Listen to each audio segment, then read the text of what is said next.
It's the holiday season and it's time for safety tips. Are you ready for Halloween?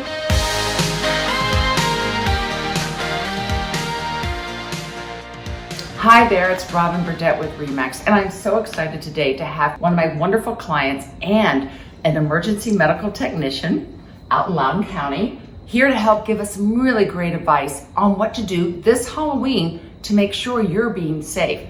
Thank you so much for joining me today, Chris. Oh, you're very welcome. Wonderful. So I know Halloween, there seems to be a lot going on. Parents are all focused about getting costumes for their kids and making sure they have enough candy for all the trick-or-treaters. But we got to step back and think of how to make sure our children, our house, everything we have is protected. Mm-hmm. So what are some of the tips? Let's talk about trick-or-treaters. Sure. So right off the bat, I would think that, you want your kids to be safe when they're walking around at night. You want to make sure that they have something visible on them, a blinking light, a glow stick, some kind of a glowing band, just so that as they're crossing streets, traffic and people that are driving can see them. Well, and that's one of the big things. We all like scary costumes of black and ghoul, but they don't have a lot of reflective items to them. So, Chris, did you bring some things to kind of show us an idea? Yeah, so this is just like a little reflective band that you could either wear yourself or put on your child, just like joggers use. Mm-hmm. And then these are just glow sticks that you can get. You can get them online or just about any store.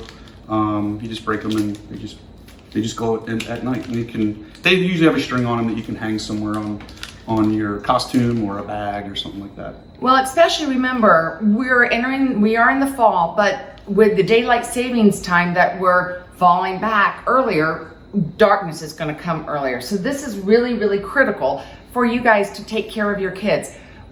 Other hints or tricks that you would think about for trick-or-treaters? For trick-or-treaters, in general, just travel as a group. Mm-hmm. There's always safety in numbers. And, just make sure that you're checking all the candy and everything that you're getting from as your kids are going around, just to make sure that it's all safe and wrapped in its original packaging. And that's a big, huge hint. Make sure it's in the original packaging, because you don't want anybody. I remember growing up and some of the people in my neighborhood, and yes, I'm old, some of the people used to bake cookies and things, and that was really special. Not anymore. You want to make sure that what you're getting is sealed and wrapped. So, all right. Now the other side is everybody has to have Halloween decorations. We have several people in my community, I think, that have them about 6-8 weeks before Halloween even comes. Costco, I think, has had it since August. So they've got to be huge, almost more than Christmas in some instances. Mm-hmm. Do we have some tips on that? Sure. So, when you're hanging your decorations, just be real careful with ladders. Mm-hmm. Make sure it's stable. Make sure somebody's holding it for you, mm-hmm. So it doesn't slip out from underneath you if you're hanging lights and everything.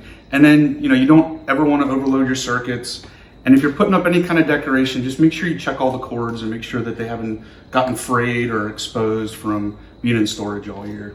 No, and that's a really good hint, because a lot of times we decorate a lot for Halloween and then we throw everything into one big box and forget about it. And then you come back the next year and everything's not in great shape because it weathered. Right. Yeah. Sometimes the cords dry rot, or it just gets old. Yeah. So. Well, great hints. Thank you, Chris. Listen, if you guys want more information about Halloween safety, please reach out to your local fire department or your EMT, because they are there all the time for you. And it's just really, really critical that you guys are on top of this, because safety is a huge priority. So I appreciate your time, Chris, today. And if I ever could help you guys with real estate, don't hesitate to call me. I'll talk to you guys soon.